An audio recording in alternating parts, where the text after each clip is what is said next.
Este é o canal Disco Livre Fé, é um prazer tê-lo aqui. E no sintetizador de hoje estarei dando continuidade à síntese do livro Raízes da Cultura Ocidental, de Herman Doivert.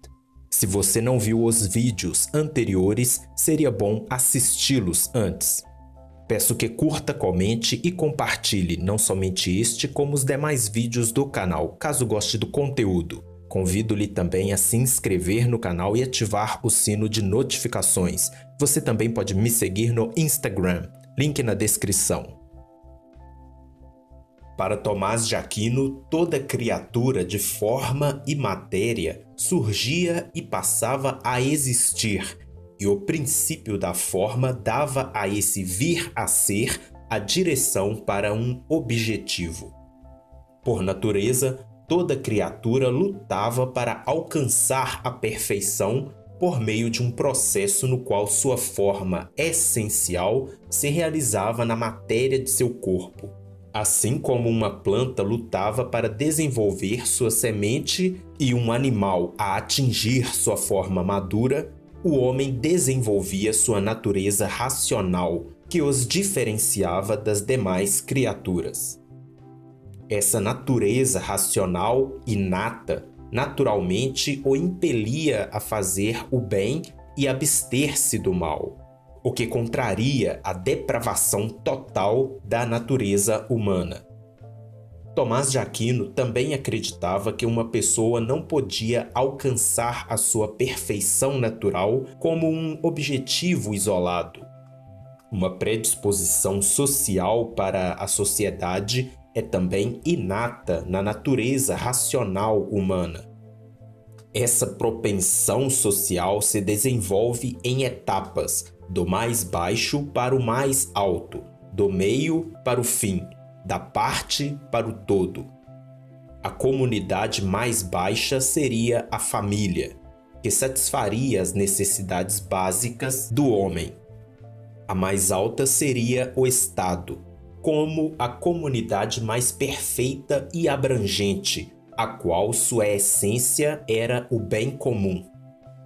Porém, a concepção bíblica de que Deus criou todas as coisas de acordo com a natureza delas rejeita essa ideia de que, no âmbito natural, o Estado é a comunidade perfeita, que abarca tanto os indivíduos quanto as outras estruturas sociais, como partes dele.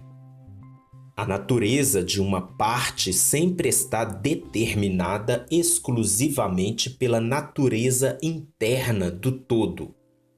É correto sustentar que as províncias e as municipalidades sejam partes do Estado, uma vez que são governadas pela mesma lei intrínseca da vida, são da mesma natureza intrínseca. Uma relação entre parte e todo não exclui a possibilidade de que as partes possuam autonomia dentro do todo. Do ponto de vista bíblico, a relação entre Estado e outras esferas da vida, de estruturas internas distintas, não são uma relação de parte e todo. Casamento, família, igreja, empresa, arte e cultura, por exemplo, são de natureza diferente do corpo político. São soberanas em sua própria esfera e seus limites não são determinados pelo Estado. Mas isso não exclui uma interconexão com o Estado. Tomás de Aquino, ao declarar que os indivíduos e comunidades eram partes do Estado, logo acrescentou que assim era, enquanto fossem da mesma ordem. Tanto as pessoas quanto o casamento participavam da ordem sobrenatural e a jurisdição do Estado não se estendia além do natural. Para ele, o indivíduo era verdadeiramente uma substância. Para o pensamento grego, isso significava que o indivíduo tinha existência independente, enquanto o Estado dependia do indivíduo para existir. Por isso, o Estado não tinha a mesma realidade que o indivíduo.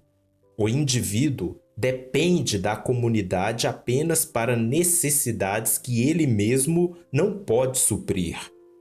Mas o tomismo ainda concebia o indivíduo como as comunidades sociais mais baixas, como parte do todo, como parte do Estado.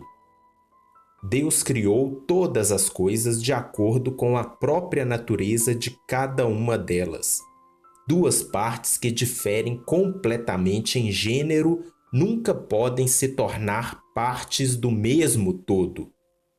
Para o catolicismo romano, no âmbito sobrenatural, a Igreja Católica de Roma, como instituição, pode dispensar a graça sobrenatural ao crente por meio dos sacramentos. E com relação a isto, que se refere à salvação da alma, o Estado não interfere. Já no âmbito natural, o Estado é a comunidade perfeita, que abrange todas as esferas naturais da vida. O catolicismo romano busca o todo, a unidade total da sociedade cristã na igreja institucional. O catolicismo romano localizava a unidade radical da sociedade cristã na igreja temporal, institucional. A igreja era a forma mais elevada de sociedade natural como sua matéria. Assim como entendiam a alma racional em oposição do corpo material. Involuntariamente, então, a concepção greco-romana do Estado totalitário foi transferido para a Igreja Católica Romana institucional. Por isso que o católico romano sustenta que a vida familiar cristã, a escola cristã, a ação social cristã e, até mesmo, um partido político cristão devem levar a chancela da Igreja. Um católico romano certamente não rejeita a base natural dessas esferas da vida. O argumento é que, na medida em que elas operam no nível natural, não fazem parte da Igreja. O casamento, por exemplo, tem uma subestrutura natural para o propósito de procriação, mas também é um sacramento e, por isso, pertence à esfera eclesiástica da graça.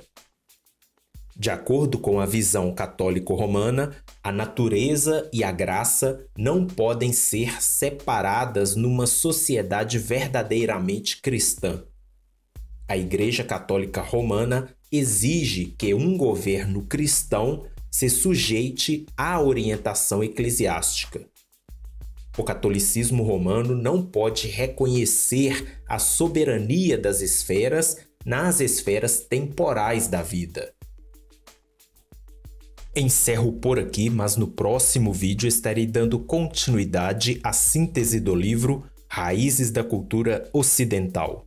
Que a paz seja com você e até o próximo sintetizador.